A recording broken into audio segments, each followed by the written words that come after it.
lagi, tapi sebelum cerita gue mau nanya, kalian tuh dulu waktu masih kecil ada nggak ya sama kayak gue?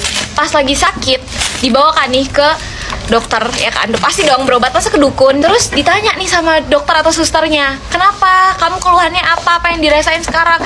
Itu nggak bisa jawab. Seketika mulut terkunci rapat, lidah tidak bisa bergoyang. Ya, bergoyang gak tuh? Gua selalu kayak gitu. Tiap kali ditanya, pala gue auto nengok ke emak gue atau bapak gue yang lagi nganterin gue. Kayak menunggu mereka yang menjelaskan kepada dokternya. Padahal kan yang ngerasain gue, yang merasakan semuanya, yang ngerasain sakit, yang udah tahu sakitnya tuh dari kapan, itu gue.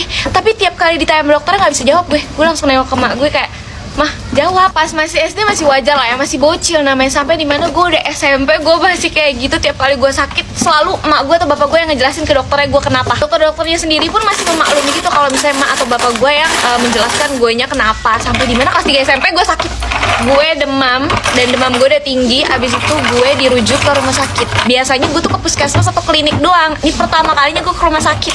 Udah gitu ngambil nomor antrian dong. Gue ngantri, gue duduk nih, bapak gue lagi izin kerja atau bagaimana gue nggak tahu, pokoknya lagi teleponan di agak jauh ke sana karena emang itu kondisinya rumah sakitnya lumayan rame dan di dalam tuh udah tinggal satu orang. Dan abis itu bapak gue belum dateng, gue mau nyari takut nyasar, dan di situ gue nggak bawa HP, udah paket lengkap, gue deg-degan setengah mampus. Bener aja sesuai dugaan, nomor gue dipanggil, nggak mungkin dong gue diem dong karang bego di situ. Ya udah akhirnya gue masuk, bapak gue belum dateng, nggak tahu di mana. Pas masuk gue ditanya nama, umur gitu-gitu. Terus habis itu gue bilang dengan memberanikan diri, gue bilang, dok boleh ditunggu sebentar nggak, kakak saya lagi di luar lagi telepon. Terus lo tahu jawaban tuh dokter apa yang bikin gue kena mental? Loh, ini yang sakit kamu atau papa kamu? Kamu kan? Ya udah, kenapa harus nungguin papa kamu? Anjir, lu bayangin gue dijawab kayak gitu, gue langsung kayak mau nangis, kayak berasa di ospek gue. Terus gue tidak bisa berkata apapun. Ya udah, akhirnya dilanjutkan dengan sesi pertanyaan tanya jawab dengan gue yang menjawab dengan gemetar. Bapak gue baru masuk ke ruangan setelah sudah selesai, setelah gue dikasih resep untuk menebus obat. Tapi setelah kejadian itu gue akhirnya